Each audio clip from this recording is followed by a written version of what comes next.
Graça e paz da parte de nosso Senhor Jesus Cristo. Queridos irmãos, prezados ouvintes, aqui estamos para hoje comentarmos a respeito de um assunto muito importante que tem sido trabalhado por aí de uma forma especulativa, de uma forma inverídica, de uma forma que não encontra nenhuma fundamentação bíblica, mas que agrada aos ouvidos e tem sido trabalhado por muitos em muitas das igrejas por aí. Nós estamos falando a respeito do arrebatamento secreto. Queridos irmãos, não há um só lugar na Bíblia que fale que haverá um arrebatamento secreto e que Yeshua vem buscar a sua igreja antes da grande tribulação. Não há um só lugar na Bíblia que traga essa informação. No entanto, essa teoria foi criada até num período recente, não é muito antiga, e como ela é agradável ao ouvido, como ela lava a consciência de muitos, porque ninguém quer ficar, ninguém quer perder a sua salvação, né? Então essa teoria criou forma, ela tomou expressão e tem sido ministrada por aí, tem crescido assustadoramente a crença nessa teoria. E na realidade ela é meramente especulativa e não comprometida com a verdade. Porque a verdade é a palavra de Deus revelada. E a Bíblia não traz esta informação, a não ser quando pessoas pegam versículos isolados e manipulam segundo a sua vontade para levar uma pregação, para levar muitos que não têm conhecimento a acreditarem que aquilo é uma verdade. Hoje nós estamos aqui para desmistificar esse assunto. Nós vamos buscar a verdade bíblica, nós vamos buscar aquilo que Yeshua falou, nós vamos buscar aquilo que Paulo falou, nós vamos buscar aquilo que Pedro falou, aquilo que realmente é a verdade pregada como a sã palavra de nosso Senhor Jesus Cristo e que traz para nós a verdade de Deus, que traz para nós os propósitos de Deus, que traz para nós aquilo que Deus espera que nós façamos para que nós estejamos na comunhão com Ele. Ok, amados? Então, ratificando, não existe um só lugar na Bíblia que fale que haverá um arrebatamento secreto e que será antes da grande tribulação. O arrebatamento é uma verdade. A segunda vinda de Yeshua é uma verdade. Só que não da forma que está sendo pregada por aí, não da forma que ela vem sendo trabalhada por aí. Nós precisamos verificar o que foi que Yeshua falou quando perguntaram para ele qual era o sinal da vinda dele. Yeshua, lá no Evangelho de Mateus, no capítulo 24, no versículo de número 29 e 31, ele diz o seguinte, que logo depois da aflição daqueles dias, o sol escurecerá e a lua não dará a sua luz, e as estrelas cairão do céu, e as potências do céu serão abaladas. Então aparecerá no céu o sinal do Filho do Homem, e todos o verão, vindo sobre as nuvens. E ele enviará os seus anjos com rijo clamor de trombeta, e ajuntarão os seus escolhidos desde os quatro ventos, de uma a outra extremidade do céu. É isso que Yeshua fala. Após, olha bem, após a aflição daqueles dias. Então, a vinda dele é após a aflição daqueles dias, após a grande tribulação. E ele enviará os anjos com rijo clamor de trombeta. É quando soar a última trombeta, quando soar a sétima trombeta. E nós vamos confirmar na frente. Mas aqui as palavras dele já diz, olha, porque ele diz que o sol escurecerá e a lua não dará sua luz e as potências do céu serão abaladas, as estrelas cairão do céu. Isso já é consequências da grande tribulação. Isso já são fatos que ocorrerão na grande tribulação, no final da grande tribulação, depois do toque da sétima trombeta. Aí é que esses fatos vão acontecer. E Pedro traz uma confirmação disso, esclarecendo um pouco mais, quando lá em 2 Pedro 3,10, ele diz o seguinte: mas o dia do Senhor virá como um ladrão de noite, no qual os céus passarão com grande estrondo, e os elementos ardendo se desfarão, e a terra e as obras que nela há se queimarão. Então veja que essa é a revelação.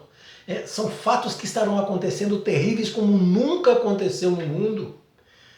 Veja que ele diz aqui que os elementos ardendo se desfarão e a terra e as suas obras se queimarão. Então são grande estrondo que vai acontecer. E Yeshua disse que aqueles dias acontecerá coisas que nunca aconteceu. Serão terremotos, serão cataclismos de forma que nunca aconteceu sobre a terra e nunca acontecerá. Então veja que a vinda dele é prevista por estas coisas e que ela só acontecerá depois, quando essas coisas terminarem de acontecer. E que é aonde? Quando tocar a trombeta no final da grande tribulação. É a 7ª trombeta. Então não adianta ficar criando teorias por aí, não adianta ficar querendo inventar modas, não adianta querer ficar lavando a consciência, não, porque eu estou salvo, então eu já estou salvo mesmo, eu aceitei Jesus, eu estou salvo, eu agora vou viver a minha vida, porque eu tenho que ser feliz, Deus quer que eu seja feliz, então eu vou viver a minha vida aqui, porque a minha salvação já está garantida, eu aceitei Jesus. Ora, Deus quer a sua felicidade, sim. Deus quer ver você feliz, sim. Mas com uma felicidade eterna, na glória com Ele. Não aqui na terra, numa felicidade efêmera. Então, você precisa entender que esse feliz que Deus quer te ver, não é você estar se entregando aos prazeres do mundo e vivendo segundo a carne, não. Porque muitos dizem que estão com Cristo, muitos dizem que estão salvos, muitos dizem que aceitaram Jesus, muitos dizem que têm fé em Deus e que creem em Deus, mas eles não têm compromisso com Deus e nem com a obra. Eles não se envolvem. E quando é alguma coisa que eles têm que renunciar, eles caem fora, eles não entram. Então onde ficou a fidelidade?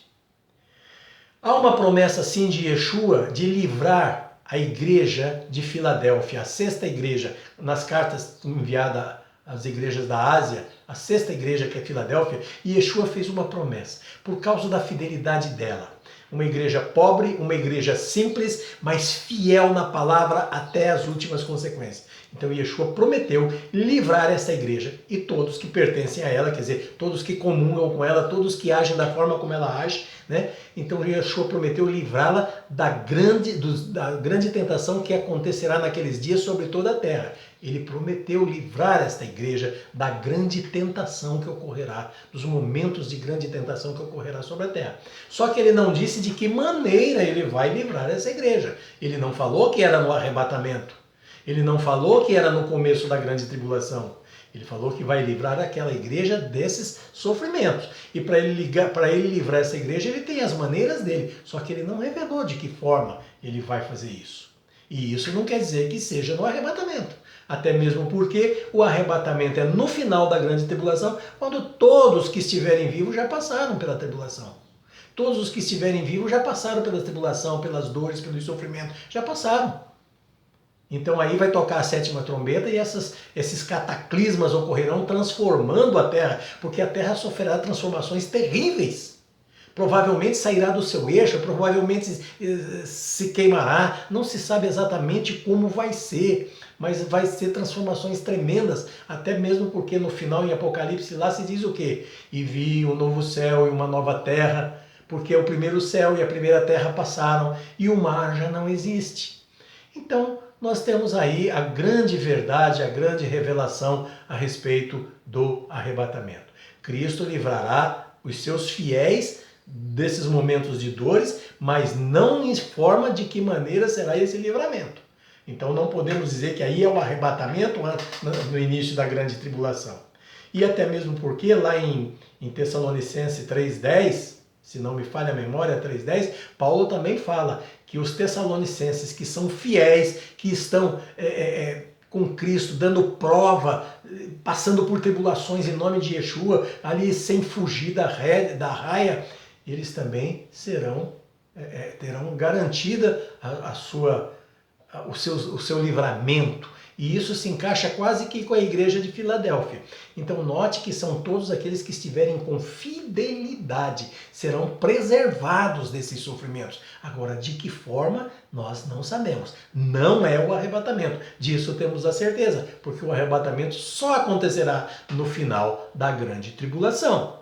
E Paulo traz alguns esclarecimentos que vêm de encontro com os ensinamentos de Yeshua e de Pedro, e que diz, né, por exemplo, lá em 1 Coríntios, capítulo 15, versículos 50 e 52, de 50 a 52, Paulo diz que quando soar a última trombeta, né, quando a última trombeta soar. E qual é a última trombeta? A última trombeta é a sétima, né, onde também será derramada a última taça da ira de Deus sobre a terra. É onde acontecerão todos esses problemas. Por quê? Porque quando a trombeta soar, então a sétima taça será derramada também e haverá todos esses conflitos, todos esses cataclismas, estrondos, terremotos, estrelas cairão do céu, as potências do céu serão abaladas. Então veja que são coisas terríveis. Como? Não se sabe, mas sabe-se que é grandiosa e terrível, né? E para completar, Paulo ainda, lá em 1 Tessalonicenses, ele diz o quê?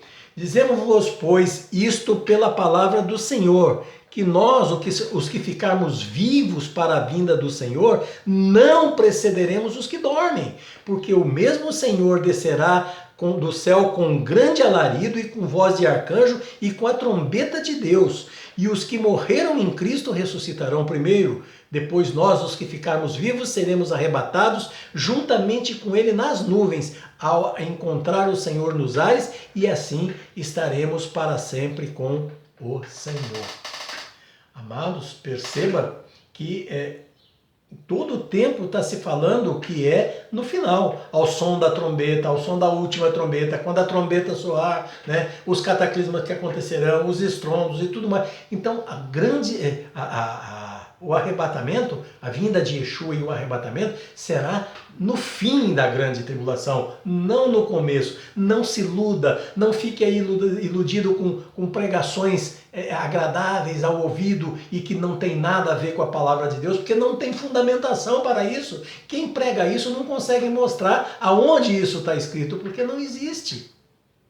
Então, a não ser que se pegue o versículo isolado, transforme o sentido dele de acordo com a vontade e jogue para as pessoas. E as pessoas incultas acabam aceitando e vão vivendo no engano, vão vivendo enganada.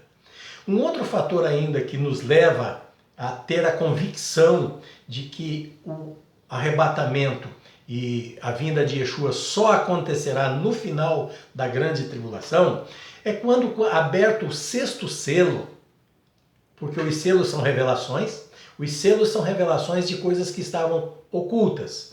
O livro com os selos são revelações. À medida que abre um selo, vai revelando os acontecimentos que virão. As trombetas determinam a hora que aqueles acontecimentos vão surgir. E as taças determinam de que maneira aqueles acontecimentos vão ocorrer. Então, quando o Cordeiro abriu o sexto selo, foi visto que João viu que um anjo pedia que não se fizesse mal à terra, nem às árvores, nem nada, até que ele selasse na testa, com o sinal de Deus, os servos do Senhor. E o anjo então disse o número desses servos, que seriam 144.000, sendo 12.000 de cada tribo. Aí diz tribo de Judá, tribo de Manassés, tribo disso, tribo daquilo. Aí vai dando o nome das 12 tribos de Israel. Então nós percebemos aí que esses 144.000 são em relação ao povo judeu. Então o anjo estava indo selar os judeus com um sinal na testa, que seriam salvos naquele momento da vinda de Cristo. Então você veja que isso está sendo revelado no sexto selo. E esta revelação vai acontecer depois, quando tocar a 7ª trombeta. Depois que tocar a 7ª trombeta, aí vai ser visto esses 144 mil junto com Yeshua sobre o Monte Sião. Então são exatamente 144 mil judeus, 12 mil de cada tribo, e eles estão aonde agora? Sobre o Monte Sião. Yeshua está no alto, sobre o Monte Sião, e esses 144 mil com eles. São os 144 mil judeus fiéis, aqueles que não arredaram, aqueles que se mantiveram virgem, aqueles que não se casaram, eles ficaram entregues à vida messiânica, eles ficaram entregues para a honra da palavra de Deus. Então esses serão resgatados logo de cara por Yeshua. Porque esses acompanham Yeshua durante todo o tempo, onde quer que Yeshua vai, eles estão juntos. Eles fazem parte da missão messiânica. Então, meus queridos, e note que eles também estão dentro desse contexto. A referência para eles está no 6º selo, e a ocorrência dessa subida dele, dessa separação deles do mundo para estar com Yeshua é na 7ª trombeta. Então é final da grande tribulação. Não existe outro esclarecimento, não existe outra explicação, não existe outra referência que faça ou que dê a entender que o arrebatamento será secreto e que será no começo da grande tribulação. Por outro lado, nós já vemos que o arrebatamento não tem nada de secreto, porque Yeshua disse que quando ele vier nas nuvens, quando aparecerá o sinal do Filho do Homem nas nuvens, todos os povos e nação o verão e ficarão angustiados, porque aqueles que não o seguiram, agora está vendo ele vir buscar o seu povo e essas pessoas estão aí, né? Não vão subir com ele, vão continuar aí no sofrimento durante o período. E depois vai começar o milênio, vão passar por esses cataclismas. Depois de tudo isso que Cristo vier arrebatar a igreja, os seus escolhidos, aí vai então iniciar o período do milênio. Satanás vai ser preso, vai ficar 1000 anos acorrentado, e nesses 1000 anos Yeshua com os seus escolhidos é que estarão conduzindo, dirigindo a terra. Que nesse estágio nós não saberemos como ela está, depois de tanto cataclisma, de tanta coisa, nós não saberemos de que forma essa terra está, mas sabemos que ela estará pacificada, porque o diabo foi lançado no lago de fogo, né? O anticristo foi lançado no lago de fogo, o falso profeta foi lançado no lago de fogo, o inferno foi lançado no lago de fogo. Então tudo aquilo que era maldade para a terra está no lago de fogo, e a terra estará pacificada e viverá 1000 anos de paz. Depois disso, é necessário que o diabo seja solto mais um pouco, por mais um pouco de tempo. Ele vai ser solto, aí ele vem perturbar as nações, mas aí Yeshua vai e derrota ele definitivamente, né? Jogando ele, aí sim vai jogar ele definitivamente no lago de fogo, porque ele foi solto, aí veio, perturbou, e agora Yeshua vence ele definitivamente e joga ele para o lago de fogo. Daí então vem o juízo final.